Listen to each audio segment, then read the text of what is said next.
Escándalo internacional. Ricardo Salinas Pliego, uno de los empresarios más poderosos de México, rompió el silencio en Fox News y lanzó duras críticas contra el gobierno de Claudia Sheinbaum. Entre acusaciones de corrupción, inseguridad y un sistema de salud en ruinas, el magnate no se guardó nada.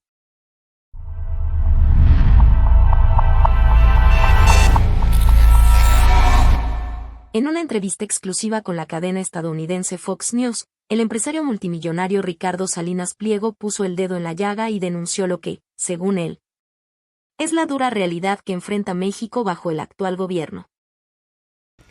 Welcome back. President Trump escalating his war on drug cartels from Mexico, working to stop human trafficking, drug smuggling, and the violence brought across the border.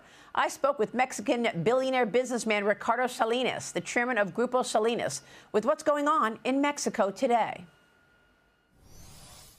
President Trump has been talking about drugs and the drug cartels driving drugs into America. He's trying to stop the fentanyl as well as the crime. Can you assess for us the current state of affairs in Mexico? Mexico is paying a huge price for the activities of these cartel organizations.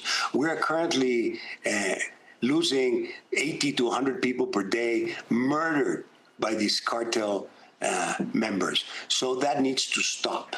Now, having said that, I also have to say substance abuse is a huge problem worldwide. It's a problem in the U.S., in Mexico, in Europe. It's across the world. Stopping substance abuse is a different story. The violence that is catching up with us in Mexico, it's just impossible to continue like this. It needs to stop in a definite way. So how does it stop then? I mean, I was told in many cases you've got the drug cartels in charge of running the country. So how do you stop these multi-billion-dollar businesses back and forth across the border? Yeah, it's a terrible problem. And unfortunately for us in Mexico, it's not easy to solve, you know. This partnership of certain government officials with certain narco cartels has certainly gone way beyond any expectations. You know, Mexico has always had this reputation for corruption, but what's happening now is way beyond anything that happened before. So let me tell you one thing, for example. There's a huge organized crime ring that steals fuel from the Mexican oil company. Then they sell it for cash, and then they recycle the cash for political purposes.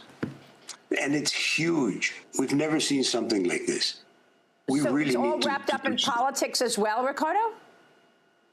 Yes, because vote buying and mobilizing people through cash disbursements is the modus operandi of the current regime. And what about human trafficking? How significant would you say that is? And I know that there are safe houses in America as well. I don't think that is the part of the business of organized crime. The organized crime that we're seeing is reselling stolen fuel, bringing fuel without paying taxes into the country, and, of course, drug smuggling into the U.S. That's where the big money is. In terms of human trafficking, I don't know if you're aware of it, but there's very few Mexicans that want to emigrate to the States right now. The immigration that we see, and a lot of people that are trying to get into the U.S. are mostly people from Venezuela and from Central America and Cuba, Haiti, which are these failed economies. And people need to find a way out of their miserable life, so they're willing to walk all the way through Mexico to try to get into the States. They don't have any money. So organized crime is not going to look for people who don't have any money. Yeah. What is your assessment in terms of a trade deal, Ricardo, and what that should look like? Maria, it is in the best interests of both countries to have a stable and prosperous Mexico. You don't want to have a garbage dump next door to your home. And the way to do this is to have a country with a rule of law, where you have democracy, where you have voting, where you have separation of powers, where you have an independent judicial, and that will ensure investment in our country and job creation that stays in this country and doesn't walk out into the northern country. And in terms of the policies out of the Claudia Sheinbaum administration, what do you want to say about them? They're very disappointing, Maria, unfortunately. We're seeing a government that is bloated by bureaucracy. Immense amounts of money are being spent in a corrupt way with kickbacks all over the place. And we, as citizens, we get very little to nothing in exchange because our security is ridiculous. We have insecurity, rampant insecurity.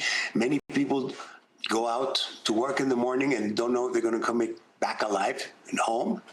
The education is a mess. And of course, the healthcare system is a disgrace. People are literally dying in the hallways of the hospitals because there's no medicines. So this is the kind of ineptitude that this regime has imposed on Mexicans. And we'll have more of my interview with Ricardo Salinas tomorrow morning when we discuss gold and Bitcoin and digital assets. Gold right now, reserves hitting $1 trillion in value after the recent record value. My thanks to Ricardo Salinas. Las palabras de Ricardo Salinas Pliego en Fox News no pasaron desapercibidas. Sus críticas al gobierno de Claudia Sheinbaum y la situación actual de México han generado un debate encendido dentro y fuera del país. Lo cierto es que México atraviesa momentos decisivos, y la confrontación entre poder político y poder empresarial apenas comienza. Ahora la pregunta queda en el aire: ¿estamos ante una advertencia legítima de un empresario preocupado por el rumbo de la nación, o frente a una estrategia calculada para debilitar al actual gobierno? El tiempo y la voz del pueblo mexicano tendrán la última palabra. Así que compártenos tus comentarios, no olvides suscribirte y dejarnos tu like.